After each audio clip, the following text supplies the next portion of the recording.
फतेहपुर अशोकनगर धान मिल में श्रीमद् भागवत कथा के 6वें दिन भक्ति में आयोजन। फतेहपुर के अशोकनगर स्थित धान मिल चल रही श्रीमद् भागवत तथा 6वें दिन का आयोजन भक्तिमय वातावरण में संपन्न हुआ। परम पूज्य गुरु महाराज डॉक्टर विद्यासागर शुक्ला ने भगवान श्री लीलाधर अखिलेश्वर की 16 कलाओं का वर्णन किया और श्रीमद् भागवत पुराण के महत्व पर प्रकाश डाला। इस अवसर पर श्रोतामा चरित्र की मार्मिक कथा सुनाई गई, जिसने श्रोताओं को मंत्रमुग्ध कर दिया। कार्यक्रम के दौरान रुक्मिणी विवाह का भव्य वर्णन किया गया। कथा पंडाल में पुष्प वर्षा के साथ फूलों के होली का आयोजन हुआ, जिसने श्रद्धालुओं को आनंदित कर दिया। कार्यक्रम में नई दिल्ली प्रसिद्ध चार्टर्ड अकाउंटेंट और अंसल एपीआई के CFO प्रशांत कुमार विशेष रूप से उपस्थित रहे। आयोजकों अमित शुक्ला, अनामिका शुक्ला, संजीव सिंह राणा, दीपक मिश्रा, शुभम शुक्ला, राहुल मिश्रा, वैभव मिश्रा, गणेश कुमार और विकास मिश्रा ने उनका स्वागत फूलमालाओं से किया। प्रशांत कुमार ने अपने संबोधन में श्रीमद् भागवत कथा की महिमा बताते हुए कहा कि इसका श्रवण करने से समस्त कष्टों का नाश होता है और भगवान की कृपा से मनोकामनाएं पूर्ण होती हैं। आयोजन समिति ने सभी श्रोताओं और विशिष्ट अतिथियों का आभार व्यक्त किया। कथा के अंतिम दिन 21 नवंबर को सुदामा चरित्र और परिचित मोक्ष की कथा का वर्णन होगा। आयोजकों ने अधिक से अधिक भक्तों से इस अवसर पर उपस्थित होने की अपील की, जिसमें परम पूज्य व्यास जी महाराज के मुखार बिंद से आज रुक्मिणी विवाह होगा और 15 तारीख से ये कथा नियमित 2 बजे से शायद 7 बजे तक नियमित हो रही है और अगणित संख्याओं में ये मात्र शक्तियां आके इस कथा का रसपान कर रही हैं।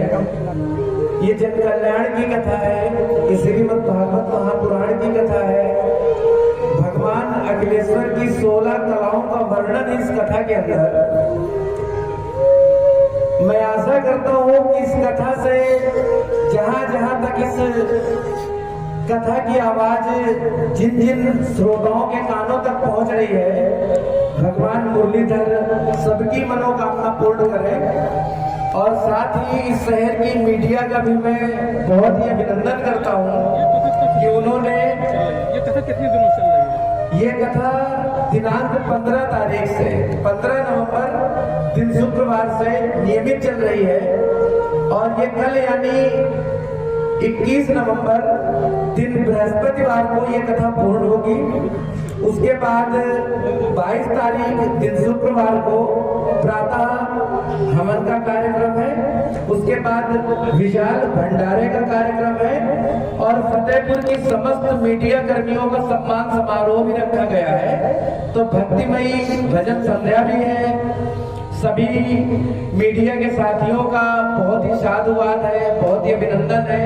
वो नियमित छाया चित्रों के माध्यम से अपने अखबारों में भिन्न भिन्न समाचार पत्रों में कथा का उल्लेख कर रहे हैं। कितने सालों से चल रहा है कार्यक्रम? कितने सालों से लगातार इस प्रांगण में परम पूज्य गुरु जी महाराज जी के मुखार बिंद से ये 13वां साल है, लेकिन मैं परिचित के रूप में ये मेरा प्रथम वर्ष है और आशा करता हूँ कि अगर नारायण कृपा रही तो पुनः मुझे परिचित बनने का सौभाग्य प्राप्त होगा। मैं और इस कथा की आयोजक मेरी धर्मपत्नी श्रीमती अनामिका शुक्ला जी है और हम और दोनों पति पत्नी इसमें परिचित बने। मेरा नाम अमित शुक्ला है और मैं दिल्ली उच्च न्यायालय में अधिवक्ता हूँ। अभी मेरे गुरुजी जो व्यास जी पीठ पर विराजे हैं, ये मेरे आध्यात्मिक गुरु हैं और मेरे व्यवसायिक गुरु का भी अभी आगमन हुआ था, श्री प्रशांत कुमार जी का। मैं जो भी हूँ, इन दोनों गुरुओं की बहुत ही कृपा है। धर्म के क्षेत्र में परम पूज्य व्यास जी की महती कृपा है और व्यवसाय के क्षेत्र में आदरणीय प्रशांत सर जो अभी दिल्ली चले गए, उनकी फ्लाइट का समय हो रहा था, इस वजह से वो रुके नहीं। और आप सब लोगों का सहयोग रहेगा तो मैं पुनः परिचित बनने का मुझे सौभाग्य प्राप्त होगा और आप सब लोगों को मैं पुनः साधुवाद